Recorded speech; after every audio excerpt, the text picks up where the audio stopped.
जय सत्यम सिद्धाने में गुरुजी। जय सत्यम सिद्धाने आशीर्वाद।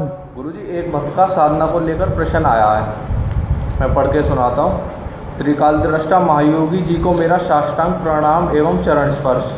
गुरुदेव, मेरा नाम कर्नल धर्मपाल नेगी है। मेरी उम्र 70 वर्ष है।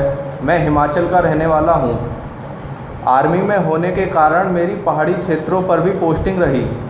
जब मेरी लेह लद्दाख में पोस्टिंग थी तो अध्यात्म में रुचि होने के कारण मैं अक्सर छुट्टियों में वहाँ घूमने चला जाता था। वहाँ मैं सिद्ध महात्माओं से मिला। उन्होंने मुझे बीज मंत्र की दीक्षा भी दी। रिटायरमेंट होने के बाद भी मैं अक्सर वहाँ घूमने जाता, लेकिन उन्होंने मुझे कोई विशेष साधना नहीं बताई जैसी मैं चाहता था।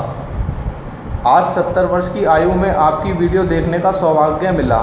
हे परम पूज्य गुरुदेव, मुझे सूक्ष्म तत्व की साधना बताने की कृपा करें। आपका एक प्रशंसक व भक्त कर्नल धर्मपाल नेगी। आशीर्वाद भक्तों। और सबसे बड़ी सवाल है, बड़ा गहरी बात है, और इसमें एक पॉइंट और आता है कि इसने सबसे बड़ी है कि किस गुरु से ली दीक्षा, उसका उल्लेख नहीं है, और कौन सा मंत्र है, कौन सा बीज मंत्र का जाप कर रहा, क्योंकि बीज मंत्र भी तो बहुत सारे हैं। क्योंकि एक दुर्गा सप्तशती के हो गए भाई, एम का हो गया, ह्रीम का हो गया, क्लीम का हो गया, कौन सा बीज मंत्र है तो इसका भी विशेष होता है कि गुरुओं की अपने अपने तौर पर कौन कौन सी है। भाई कुंडलिनी के बीज मंत्र दिए हैं कि भाई लम वम रम यम और हम, इस तरीके का, क्योंकि स्त्री वाले तो हमारी खोज हैं। तो ये विषय काफ़ी ऐसा है। और सूक्ष्म तत्व से एनर्जी ग्रहण कर दें, ये रहस्य कहीं भी नहीं है। बहुत पुरानी बात है ये। जब मैं लगभग 35 के आसपास, 35 साल पुरानी बात होगी, तो मैं अपने खेत पे बैठा हुआ ध्यान कर रहा। तो विषय तो ये था कि उस समय किताबें ही होती थी, तो उसमें ये पता चलता था कि भाई किसी योगी से संपर्क हो, या कोई गुरु मिल जाए, या किसी से दीक्षा हो जाए, सिद्ध दीक्षा घटित हो जाए। तो उसमें ज़्यादातर हिमालयों का विषय वर्णन बहुत है कि हिमालय के योगियों का विषय, और स्वामी राम वगैरह का, जो स्वामी राम तीरथ थे कि भी उन्होंने लिखा है। तो सवाल ये आता कि भाई क्या, तो मैं उस दरमियान तो ये ध्यान करता था। तो एक जो है मुझे उस समय कुछ सूत्र मिला कपालिक साधना का। तो कपालिक साधना ही नहीं कि कपाल को लेकर साधना कर दिया। कपालिक का असली रहस्य नहीं जानते लोग। कपालिक का है कपाल की साधना करना, मतलब जो आपकी मस्तिष्क है उसकी साधना करना, क्योंकि मस्तिष्क में ही सारे सेंटर्स हैं, मूल। इस सूक्ष्म जो हैं वो यहाँ हैं और स्थूल नीचे हैं। तो यहाँ क्रिया होगी, उसकी प्रतिक्रिया यहाँ है, फिर प्रतिक्रिया की क्रिया ऊपर है। तो इसलिए वो हमारे शरीर में दिखाई देती है नीचे से ऊपर, ऊपर से नीचे, ये, और उसी के आधार पर यही क्रिया ही हो गया। तो उस दरमियान जब मैं ध्यान कर रहा था नॉर्मली, तो मुझे लगा कि भाई एक काम करा जाए, हिमालय का ही ध्यान कर लो। तो हिमालय पे आदमी को लगता है भाई हिमालय का कहाँ ध्यान करें, हिमालय तो काफ़ी बड़ा है। तो जो नॉर्मली चित्रण था उसको स्मरण करने के बाद में पहाड़ी चित्रण का, क्योंकि मैं तो कहीं गया नहीं, तो मैंने जो है एक तरीके से जो कैलाश का चित्रण था उसको लेके, चित्रों को ही देख के, तो उसका एक वो करी। और फिर होता क्या है, जब आप पीछे के जन्मों से योगी पक्ष है, कहीं ना कहीं उनसे संपर्क है, वहाँ की एनर्जी से संपर्क है, तो संपर्क होते ही वो जो था, जो हिमालय क्षेत्र है, वो आंखों के आगे ध्यान में प्रकट होता चला गया। लगा जैसे कि ये कैलाश है और ये चीज़ है, और इस पर मतलब किरणें पड़ रही हैं, और एक बड़ा सुंदर सा माहौल वहाँ बन गया। तो ऐसा लगा जैसे उस पर बर्फ़ नहीं है। बर्फ़ नहीं है तो उससे में मुझे एकदम लगा कि मेरे जो है सिर के इर्द गिर्द एनर्जी का प्रवाह बढ़ गया। एनर्जी का प्रवाह बढ़ गया, तो उसी को लेके चूँकि मैं एक साधना मैंने अपने अंदर ही बनाई, और ऐसे ऐसे कि पूर्व जन्म की चीज़ों से समझ में आती है। तो उसमें होता क्या है, यहाँ और ठीक पीछे, मतलब जो पीछे का पॉइंट्स है, वो जो जहाँ चोटी रखी जाती है उससे नीचे, और जहाँ गर्दन का जो है ये एंड होता है इस वाले का, तो इससे लेकर ऐसे करके फ्लो चली, और फिर यहाँ रुकी, और फिर इधर से ऐसे फ्लो चली।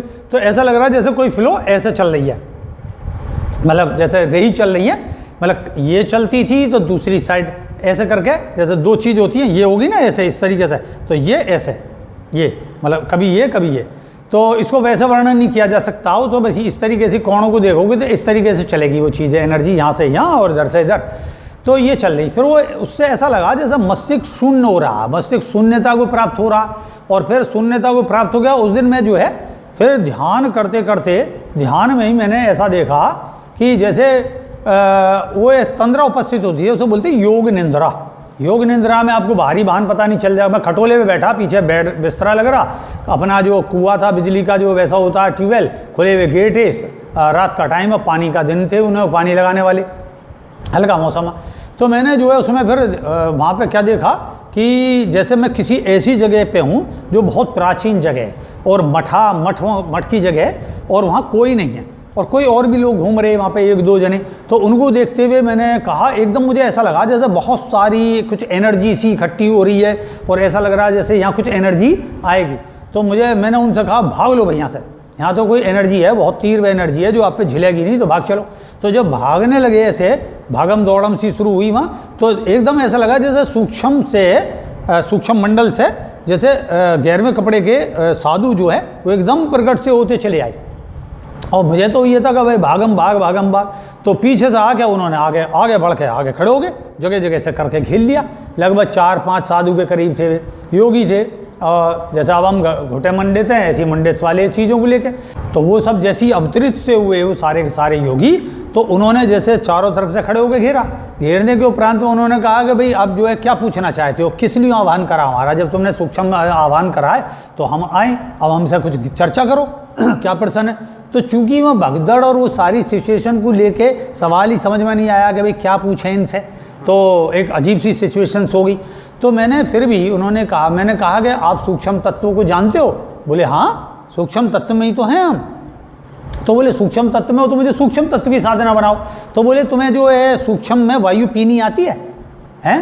क्या तुम्हें ऐसी कोई क्रिया आती है कि तुम कैसे पियो उसे, प्राणों को कैसे पियो? मैं बोला तो प्राणों को पीने की प्राणायाम कला तो आती है कि हम इस तरीके से मतलब ये पिए। बोले ये नहीं होती, ये तो एक बहिर है, ये तो बहुत बाहरी की साधना है, ये इससे इसका दूर तक कोई लेना देना नहीं है। तो अगर तुम उसे जानना चाहते हो तो ठीक से हमारी बात को सुनो। हमने उन्हें मेरे मुँह देखा तो उन्होंने कहा कि जैसे तुम पानी पीते हो ऐसे ही जैसे पानी पियो, तो यहाँ पानी का विषय नहीं है, यहाँ आप वायु पियो। जैसे वायु पियोगे तो उसके एक मैं थोड़ा सा वैसे बता रहा हूँ कि आपने यूँ करी और अब ये कुंभक सा हो गया और ऐसा लगा कि जैसे ये जो की ना मुंह में जो आपने वायु पी, अब ये पेट में नहीं भरनी है, मतलब ये वो वाली नहीं है कि आपने यूँ करके पेट में फेफड़े में भर ली, ये केवल मुंह में भरनी है एक तरीके से। अब ये गटकनी है, जैसे हमने कोई तत्व को गुटका मतलब आपने गटक लिया, जैसे पानी को गटक लिया और गटने के बाद तो बोले पहले कहाँ रोकोगे इसे? मैं वही मुझे क्या पता। बोले इसको दो तरीके से किया जाता है, या तो इसे नीचे से शुरू करो मूलाधार से। अब जो तुमने ये वायु गटकी है इसको अपने यहाँ लाओ, कि जैसे इसको गटकने का यहाँ पे यहाँ इकट्ठी करो इसे, ये यहाँ आ गई, फिर स्वादिष्ठान में, फिर नाभि में, फिर हृदय पे, फिर कंठ में और फिर आज्ञा चक्र में, ऐसे लाओ और फिर थोड़ी देर रुको, फिर ऐसी फिर वापस खींचो, फिर यहाँ पे, फिर कंठ में, फिर हृदय पर, फिर जो ऐसे पीते रहो नाभि में, फिर पियो स्वादिष्ठान में और फिर पियो तुम्हारा मूलाधार में। और अब थोड़ी सी गुटक के अब हाथ में सीधे में, फिर उल्टे हाथ में, फिर ऐसा महसूस करो पैरों में, फिर जो ऐसे करते करते करते करते पहले चक्रों पे लाना है, फिर चक्रों से आपको पूरे शरीर पे लाना है, पूरे शरीर से सिर तक भर दो इससे बार बार करके। तो अब इसमें कितना ही समय लगो ये नहीं है कि भाई कितनी बार पिए कितनी बार चीज़ों, वहाँ ज़्यादा इतना तो ज्ञान का विषय होता नहीं है उनसे कि भाई वहाँ बैठ के बड़ी महीनों की ज्ञान चर्चा चल गई। इसमें गुरुजी सहस्त्रार चक्र पे नहीं करना होता था? सब में करा जाएगा, क्योंकि पहले यहाँ है ना, और पहले जब भरते हुए आओगे तो बाद में कपाल में ही आ जाएगी, तो कपाल में फिर ये सबसे लास्ट में ये चीज़ को लेकर, और फिर मूल में तो उनका जो कथन था वो आज्ञा चक्र कंठ और ये सब लेके, क्योंकि सहस्त्रार जो है वो विषय बिल्कुल ही अलग है, ये ध्यान रखो। वो पंच तत्वातीत है, मतलब जो हमारे स्थूल है पंच तत्वों से बना हुआ, फिर प्राण शक्ति से बना हुआ, फिर मनोशक्ति से बना हुआ, और फिर जो विज्ञान के बाद जब ये सबसे परे हो जाओगे, शब्दातीत तत्वातीत, इससे परे है सहस्त्रार। तो उसमें स्थिति होने पर वहाँ तो आत्म साक्षात्कार होता है, ये सब विषय को लेके। तो नतीजा क्या हुआ कि मैं ऐसा करके पी रहा हूँ, तो मैंने उसमें देखा कि ऐसा लग रहा जैसे मैं अब सूक्ष्म शरीर हूँ, क्योंकि वो तो था ही मैं, भाई योग निंद्रा में कहाँ मैं सूक्ष्म शरीर में, तो मैं उसमें बिल्कुल ऐसे ही पी रहा हूँ जैसे एक यहाँ पे जब मैंने पीना शुरू करा तो मुझे अपने इर्द गिर्द एक ऐसा लगा जैसे एक ऊर्जा की चारों में एक समुंदर है। अब ऐसा नहीं कि बाहर बहुत ज़्यादा प्रकाशित ऊर्जा हो या ऐसा कुछ नहीं, बहुत हल्की सी, जो जैसे कहेंगे कि उसमें मिश्रित जैसे समुद्र का जल होता है, लेकिन समुद्र का जल तो उस तरीके से उसमें चमकीलापन हो गया, चमकीला उसमें विषय था उसमें, तो उसे बोलते हैं आकाश तत्व। आकाश तत्व को अपने अंदर ग्रहण करना। तो आकाश तत्व की विषय ये सबसे पहले कंठ का, मतलब उसका कंठ का, तो आकाश तत्व को ग्रहण करा। तो उसमें मैं बिल्कुल वही, जैसे मैं पानी पी रहा हूँ तो ऐसा लगे मेरे गाल में भर गया वो सारा चीज़, गाल में भर गया। और उसे फिर मैंने तो पहले यहाँ लिया, गटके हो गए तो आप अंदर, ऐसा लगा गटका तो अपने जैसे पेट में, लेकिन वो जब आप भावना करोगे अपनी तो भावना वो यहीं होगी, यहीं रहेगी। फिर ऐसे करते हुए लाया पूरा भाई, यहाँ पे आज्ञा चक्र पे, कंठ पे, फिर हृदय पे, फिर इस पे नाभि पे, फिर स्वादिष्ठान पे, फिर जो है मूलाधार पे, और फिर एक एक करके मतलब हाथ में, दोनों हाथों में, पैरों में, मतलब अगर मूलाधार की ओर गए तो फिर पैरों से शुरू करोगे। जब मूलाधार पर पूरा कर लोगे तो फिर अपना, अब ये नहीं है कि ये वाला करें पहले, ये वाला करें, ये सब कुछ नहीं, आपको जो उसमें लगे, मतलब आपने सीधा पैर कर लिया, फिर ऐसे करते हुए उल्टा पैर। अब हो सकता है आप एक बार में ऐसा अनुभव करें कि पूरा भर लिया, और नहीं तो आप क्या काम करेंगे, जब गुटकेंगे तो हो सकता है इतना हिस्सा, फिर दूसरे गुटकने में इतना हिस्सा, फिर तीसरे गुटकने में इतना हिस्सा, फिर ऐसे करते हुए काफ़ी, तो 5-6 गुटकने में आपका एक पैर पूरा होगा, फिर 5 या 6 गुटकने में दूसरा पैर पूरा होगा, फिर ऐसे ही आपको लगेगा पेट होगा, मतलब अब चक्र छोड़ दोगे, फिर पेट, फिर छाती, फिर जो है गला यहाँ तक आ जाएगा पूरा, और इस तरीके फिर गले के बाद में सीधा हाथ में भी कंधा, वहाँ कोहनी, पोंचा, यहाँ तक आते हुए पूरा हाथ, और इस तरीके बाद में बढ़ जाता है। तो बढ़ते बढ़ते काफ़ी देर आप इस अभ्यास को करोगे तो आप में ऐसा अद्भुत एकदम लगेगा जैसे मैं बहुत हल्का हो गया हूँ, मैं बहुत हल्का अनुभव कर रहा हूँ, मैं ऐसा लगेगा जैसे अब मैं ऊर्जा से बन गया, मैं ऊर्जा युक्त हो गया हूँ सारा, कि मेरे अंदर ऊर्जा भरी पड़ी है।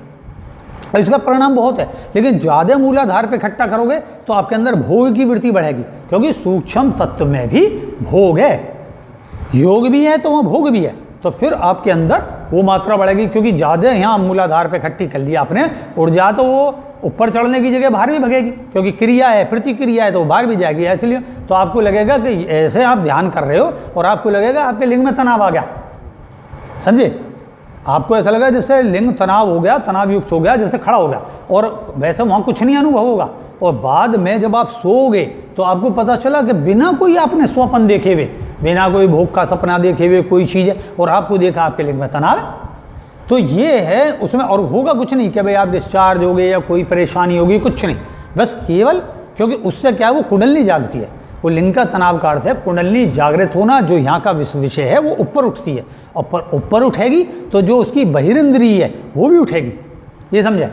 तो जो अंग का विषय है, तो जब वो कंठ पे आती है तो कंठ की जीभ, मतलब जो कंठ में ये जो जीभ है, जीभ अपने आप तालू की ओर उड़ जाती है, ऊपर की ओर तनाव लेगी, टक टक टक टक करके बार बार उठेगी, फिर गिर जाएगी, फिर उठेगी, गिर जाएगी। वो अब ये कितने दिन की साधना है, यहाँ बीज मंत्र कुछ नहीं है, क्योंकि मैंने कोई बीज मंत्र नहीं जपा, ना उन्होंने मुझे कोई बीज मंत्र दिया, बस सीधा कहा वायु तत्व पीना शुरू करो, मतलब ऊर्जा तत्व जो है ये अब वो पंच तत्वों से बनी हुई ऊर्जा है चारों तरफ, यहाँ मिश्रित ऊर्जा है। जब मिश्रित ऊर्जा लोगे तो वो अपने आप जिस जिस चक्र पे है उस ही चक्र के अनुरूप वो अपने आप उस जगह पे केंद्रित होकर मतलब फैलती, विस्तृत होती चली जाएगी, यही विषय है। तो यहाँ पे विषय शून्य अपने आप हो गए, क्या केवल आप क्रिया में हो, मतलब आप जो है किसी ना शब्द में हो, ना कोई जो है मंत्र जप रहे, ना कुछ में, मतलब शब्द मंत्र ही है तो आप कुछ नहीं है, केवल आप क्रिया में हो, और क्रिया ऊर्जा के साथ हो रही है, और आप सूक्ष्म में हो। तो फिर उसके बाद का क्या है, उसके बाद मैंने बाद में बहुत सारे अनुभव करे, उससे दर्शन बदल गए, विषय शून्यता आ गई, ऐसी चीज़ें बहुत सारी दर्शन होने शुरू करे, तो उनके विषय में फिर कभी बताऊंगा मैं। ये गुरुजी कितनी देर करनी होती है साधना? भाई ये तो तुम्हारे ऊपर बात है ना कि तुम कितनी देर तक ऊपर से नीचे तक अनुभव कर पाओ, मतलब हाँ भाई तुम्हारे ऊपर बात है कि भाई मैं गुटकते गुटकते पूरा कितना भरा तुम्हें, और उस 4 बार करके उसको एक बार में भी हो सकता है, बाद में आपका अभ्यास, लेकिन शुरू में तो 5-7 बार ही लगेगा। फिर उसके बाद में आपको अपना शरीर कुछ समय के बाद में ये बता दूं, तुम्हें ज़्यादा भरने की जरूरत नहीं पड़ेगी, क्योंकि आपका शरीर बार बार के दैनिक अभ्यास से है वो आपका शरीर भर चुका प्राण शक्ति से। तो आप बस केवल इतना ही करोगे, क्योंकि जो ऊर्जा खर्च हुई है, मतलब आपकी ऊर्जा खर्च होगी, क्योंकि जो आप ग्रहण कर रहे हो तो उपयोग भी है, उपयोग है अर्थात स्खलन है, तो उसका कुछ शेष भाग वैसे निकल जाएगा और उपयोग हो जाएगा। तो जो जितना उपयोग हो गया बस उतनी ही ऊर्जा आप ग्रहण करोगे। ये फिर बस एक ऐसा लगा कि जैसे आपने एक जो है काक मुद्रा बनाई, काक मुद्रा मतलब कौवे की सी मुद्रा बनाई, और फिर उसे पिया और बस हो गई। आपको ऐसा लगेगा मैं पूरा स्फूर्ति से भरा पड़ा हूँ पूरे दिन। फिर वो कुछ क्रिया चली, फिर उसके बाद फिर मेरी परिवर्तित हो गई। ये नहीं कि मैं उसी क्रिया में लगा रहा, क्योंकि मुझे ज्ञान होता रहा उस चीज़ का। तो फिर उससे आगे की कोई ज्ञान बताऊंगा तो इस भक्त से कहना कि उसका अभ्यास करें, और जो भक्ति से सुन रहा है तो वो भी अभ्यास कर सकता। सूक्ष्म तत्व की साधना है अपने सूक्ष्म शरीर से किस प्रकार हम अपने सूक्ष्म तत्वों को धारण करें अपने अंदर, ये है इसमें रेचक नहीं है। रेचक तो स्वयं उपयोग के बाद अपने आप हो जाता, कुंभक भी नहीं है इसमें, क्योंकि कुंभक तो बस अपने आप होगा उसमें, कुंभक का विषय। और बाद में आपको लगेगा जैसे हृदय थम गया, आपका हृदय थम गया, क्योंकि ये हृदय मतलब इस वाले का विषय नहीं है, वो है सूक्ष्म में हृदय, सूक्ष्म शरीर का हृदय, वहाँ अलग ही कला है। तो बस इसे करें, और फिर इसके बाद में कुछ और ज्ञान होगा, प्रश्न होगा, फिर मैं बता दूंगा। इसी के साथ आशीर्वाद करता हूँ। जय सत्यम सिद्धाय नमः।